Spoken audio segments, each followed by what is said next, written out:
We wrap with Royce now.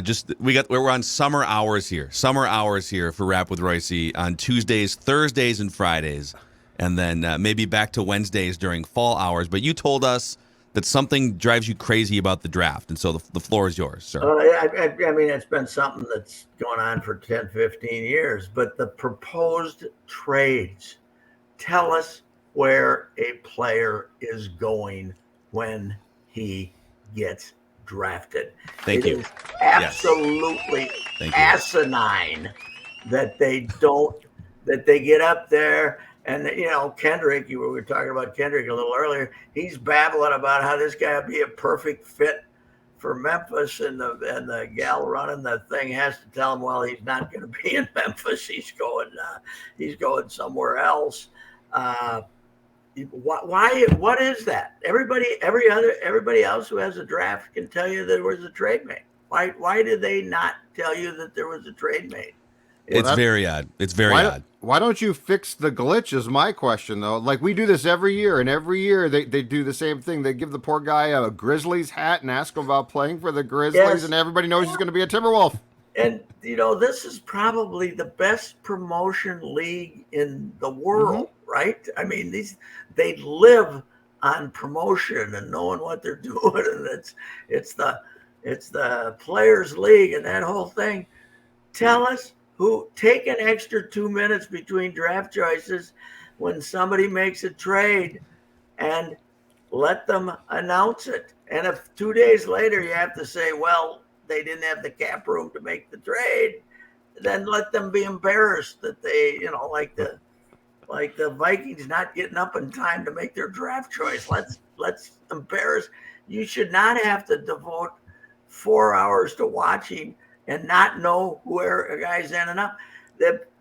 I was trying to read the pieces on as the night progressed on who the Wolves were getting, and the second round was all screwed up. Nobody knew who the hell they were getting, which one of the picks were theirs, and it's unbelievable. How either that or say all trades have to be made. Don't let them make trades after 6 p.m. or something. You have to do something. It's ridiculous. Even the Timberwolves social media account was confused last night. I went back. They deleted some of the tweets because they at one point, I think they drafted, quote unquote, Jake LaRavia, the swingman from Wake Forest, but he immediately got shipped to Memphis via trade. But the Wolves social media account had the welcome to the Timberwolves, Jake LaRavia, deleted 20 minutes later. He's that hard-working guy we need. Well, no, not necessarily. Yeah, but it's been going on for 15 years and they never change it. So what's the difference? The NFL starts its league year second week in March, and then they do free agency, and then the draft is afterwards. Why don't we just start the NBA league year first, whenever that's going to be, and then put free agency, and so that the cap is set, and then you can just make your transactions. Either that or have Woj march up there or one of the other guys and say, this is what actually is happening, ladies and gentlemen, and now here is the commissioner. Well, I'm glad you brought this up. So right? ESPN's doing this telecast last night, and of course what they're telling Woj, you can't actually give the picks, but you can say the New York Knicks are leaning toward this player, right? So, but then they bring Woj out, 5 different times. And he reports a trade on ESPN, okay? And then 45 minutes later, Adam Silver gets up to the podium and announces, we have a trade. So, we have a trade. Oh, no, that's the one that happened 45 minutes ago that Woj reported on the same telecast. Yeah, what is that? Why does Silver tell us, like, an hour later? Why does I don't, what is happening in that hour that has to make it official? I know they got cap problems and all that stuff, but you should. Yeah, I don't know. They got to do something. It's preposterous. But they never do. Like no, Pat, you said it's been 15 years. Do. So Conley last night at his post-draft presser can't talk about the majority of guys that they basically drafted. Like he's not allowed to. I think he talked about one guy. I think he basically said, I can talk about one guy. Their second round pick. Oh, we'll talk about that guy. Yeah. That's all. So, like, think about how stupid this is. When he first came on, the trades still weren't official? The trades won't. They're not official now. The only evidence of an official acquisition in the draft last night, and I'm on the Timberwolves Twitter account, Spagnolo Mateo is official. Yeah, that's who we talked about. And actually, no, they did make, Walker Kessler is official as of an hour ago. So I don't know, but they acknowledged Walker Kessler an hour ago this morning. Just this morning? Yes. They made that official? Yes. What is the object of having this? Why don't they have it in secret? Okay, have the draft in secret, nobody there, and then they can come out the next day and say, okay, here with the first pick, don't give anybody any information, and then come out and here is your draft. It's one of the most backwards things there is. NBA players love their mothers. Okay, I'm happy about it. I'm happy that every NBA player last night's draft was devoted to young NBA players telling you how they love their mother, right? Do we need that? Really? You love your mother? What if a guy doesn't like his mother? What if he says, do a story on him. I got to be honest. Yeah, we haven't really gotten along in like 5 years. My family sucks. She got out of the house every day. She didn't want me playing. She made me do all the work around the house. She cut my allowance. Yeah, the hell with my mother. I don't need that. God, it's terrible. This should be big PR, right? It's not. It's ridiculous.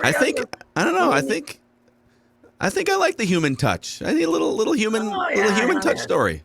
I liked it better when they had the kid, when they showed their babies, but they don't show their babies anymore. So we showed a couple. Last night. Did we bring a couple of babies? I couldn't take it. I can't. There's a lot of tears now, though. I think that draft leads the sports world in tears now. I feel like football used to, and now basketball, you get a lot of guys just openly weeping. Yeah, because you're about to bank $15 million guaranteed, change your entire trajectory. It's very nice. As I keep saying, the NFL draft is the greatest PR thing in the history of mankind because they tell you through the 6th round about how the fans become convinced that some 6th rounder. These guys can't even convince us that the 3rd choice is a big thing because we don't know what the hell team he's going to end up playing for, And but that not said, who excites you in this draft? Walker Kessler. Let's get Walker Kessler. Walker Kessler, Defensive Player of the Year, All SEC first team, 7 blocks per 40 minutes. Patrick, let's. Walker's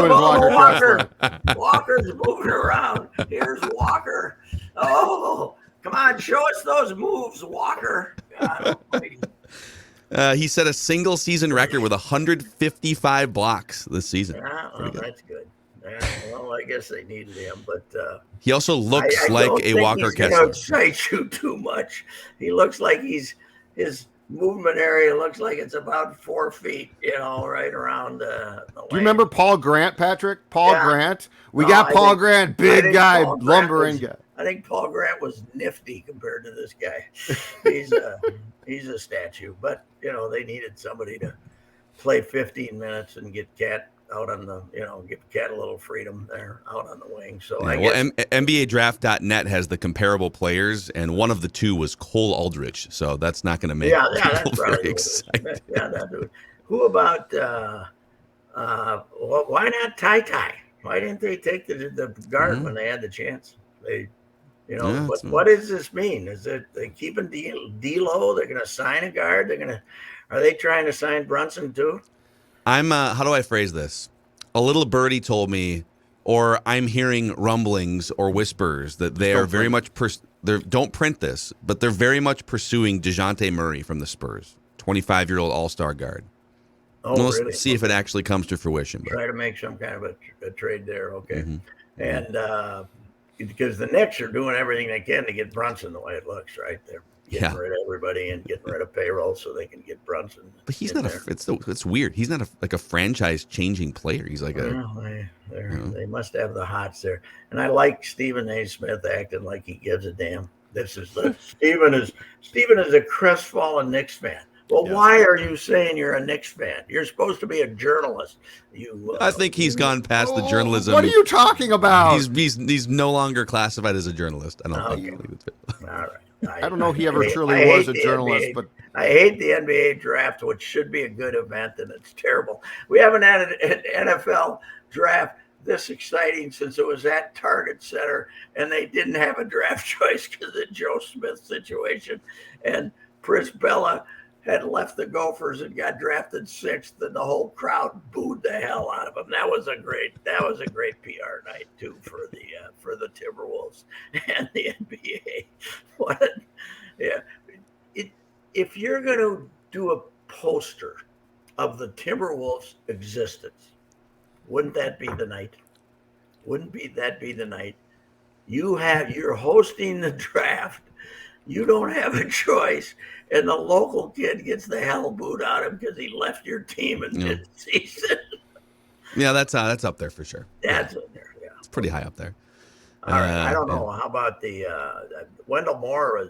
They say he's not terribly athletic, but he can shoot a little bit, so that's okay. Shoot, play some defense. He can cut. If he can. I don't know. They're going to need Malik Beasley's not going to be around at that price for much longer, and I don't know if they can re-sign Taurean Prince. So they need some guys to stand out there and knock down some threes and cut to the basket. Yeah, I don't even know if he'll be. They might trade him. How does that work, by the way? Like, at what point are you not allowed to trade your draft picks? 30 days, right, for Wiggins when they traded. When they got Wiggins for Kevin Love, didn't that take 30 days?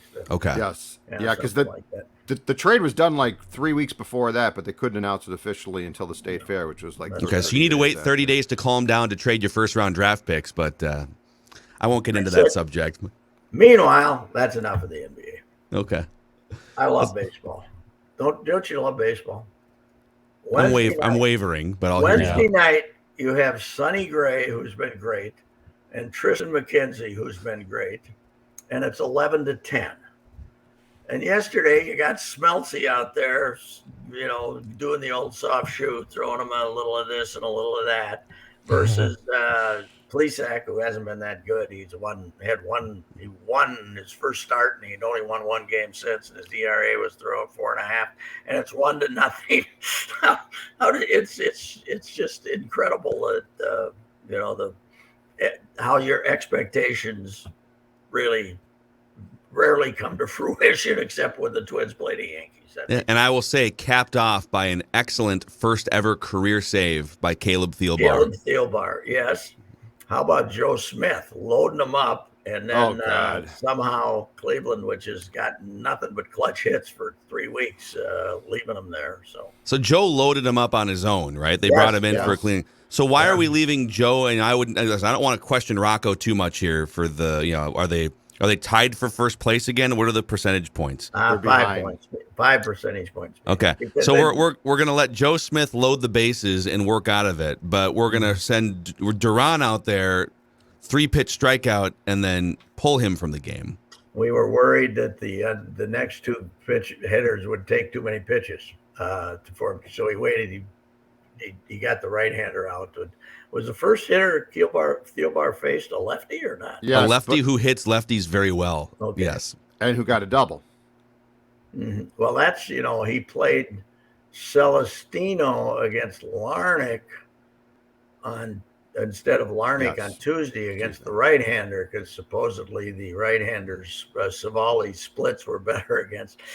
Anytime I don't have to play Celestino, I'm happy. Okay, he can't hit.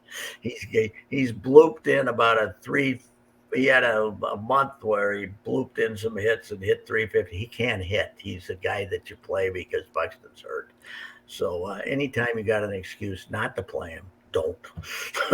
So is Duran now down for a day? Is he down for 2 days? I can't figure out what they allow him to do now and what they don't. I cannot get too worked up about not overusing him, because he pitched last year? Pitched a month? No, I'm just asking I don't know. I don't understand what the rules for him are. That's No, legitimate. I'm not being a I don't smartass. either. I think, but hey, they won a game. They lost a game Wednesday. They sure as hell shouldn't have, and they won one yesterday that they shouldn't have. So I guess that all evens out. Oh, Nick Gordon home run too. We all saw that one coming, didn't we? Yeah, right. Nick, but the Buxton. So they were probably they got a little candid with Buxton. What about 3 weeks ago? They kind of told us what was going on, but. Persistent patella tendonitis means okay. They're telling us this is going to go on forever, and it doesn't sound like that there's anything you can do surgery wise either to get rid of it. Right? It's not a structural thing. It's just something that's in there and flares up, and he is what he is. They're not going to IL him. It sounds like no. Or DL him like we did for years. Damn it! That's offense, Pat. The DL is an offensive term which I cannot tolerate on the show anymore. Mm-hmm. Well, that's true. Okay, I guess I can. Anyway, outside of the draft and the Twinkies, what the hell? This is that period of time. I went to the wake yesterday in Le Sueur for Joe Driscoll, and that was something. The number one thing I found out about Joe is he loved the pull tabs, right? And there's a bar downtown that any of you guys know anything about pull tabs? Yeah, like the old-fashioned ones. Yeah. There's 24. One of the boxes, one of the games they have is this 24 squares, and you got a $599 big payoff. But first of all the squares pay off. But then when they're done, there's more squares on the side, and then you peel those off, and then one of those gets the $599. Joe bought 23 of the 24 squares, and Tiffany Thompson won the $599, and they have kept that as a plaque to his. They basically have in the bar. They kept that under glass. Joe's pull tab sheet where he had 23 of the 24 squares and didn't win. To honor his compulsion for playing the pull tabs, but and he was one of those guys. He never got into the electronic. He had to peel them off. Well, some guy I was in there, and some guy gave me 5 and said, "Here, do the," because I've never played them in my life. I didn't know what it was. Hell, it took me 2 minutes apiece to turn them. The guy said, "Joe would have 150 open by the time you opened 5 of them." Oh yeah. Wait, so you've never gotten into pull tabs in your life? No. Well, I don't spend a lot of time sitting in the bar, and I don't know what it. Phil, you know something about gambling. You can't win. It's not like I don't. Well, that's the thing. I don't. The only thing I've ever regularly gambled on is poker because there's not a house advantage in poker. You're playing other people. Yes. I took a good $80 bath on pull tabs 2 weekends ago, so I know exactly how that goes. Did you go to electronics so you could lose it faster? Did you go? Yeah, we did, and I was against the electronics, but I'm very I'm a good follower and I can be persuaded very easily. So once my buddy convinced me, I was like, okay, I'll throw in the $40 too, and then we pulled nothing. In $80 worth of pull tabs. But you contributed to the Viking Stadium Fund. I did. From 10 years ago, right? Thank you. Remember when the electronic thing started and nobody was playing them and the funding was way under, and then all of a sudden it went nuts. But Le Sueur apparently is one of the 2 bars there. It's one of the leading producers of pull tab revenue, historically. But now that Joe's no longer with us, we're a little worried about their future as far as a pull tab capital of Minnesota. But there's something going on out there in the small town bars that I don't know anything about. I used to know, but not anymore. Oh, the small town bars are the best, though. They are fun. Oh, yeah. Well, you know what? I bought there was 4 people there I was BSing with. I got there early, and I bought them whatever they were drinking, and and then myself a Diet Coke, and it was $13. I was not, in other words, almost enough to buy a beer at Target Field, but not quite. Yeah. You're $3 short, Pat.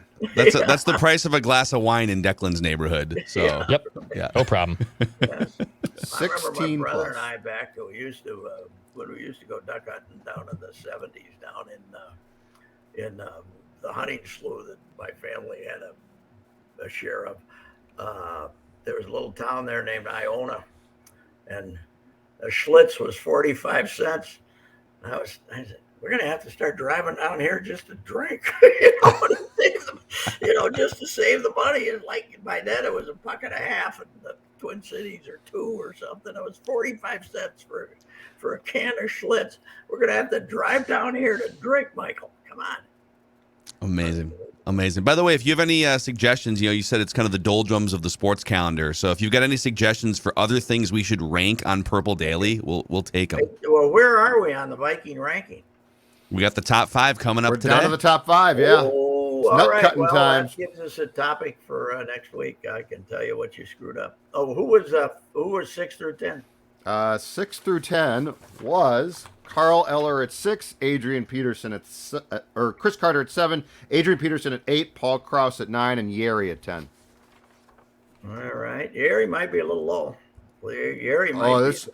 Pat, the top 10 is tough, man. Get in line with your complaints, Pat. Yeah, this Yeri team might be the best of that group. Eller. I would put Yeri 7th, but I wouldn't fight you over it. I mean, it's pretty good. The top 10 of this list, as we've said all week, makes it more and more amazing this team does not have at least one Super Bowl championship. Mm-hmm. Well, you know what you can do if you get lobbied, you can come up and say, there has been a trade made. Like 2 days later, you can come out. I can redo the list and say there has been a trade made. I can't believe that they're just announcing the Timberwolves trades today. So the guy does a press conference last night and can't talk about his draft choices. Yeah, but this morning it's a green light. Yes, we just need that paperwork to slide through around 2:00 in the morning there, just to clear everything. The fax machine was slow, Phil. What are they doing? Let's go through the fax machine. It was jammed. They It was ran out of jammed. pigeons. The paper's coming out like rolled up paper like it used to be. The pigeons were flying in, but a couple of hawks swept down and grabbed them, so they didn't get in with the message. So. It's too bad. Yep. All right. Enjoy your weekend, Patrick, and we'll talk to you on Monday. All right. See you. All right, there he is, rapping with Royce here on Mackie and Judd and the Score North YouTube channel.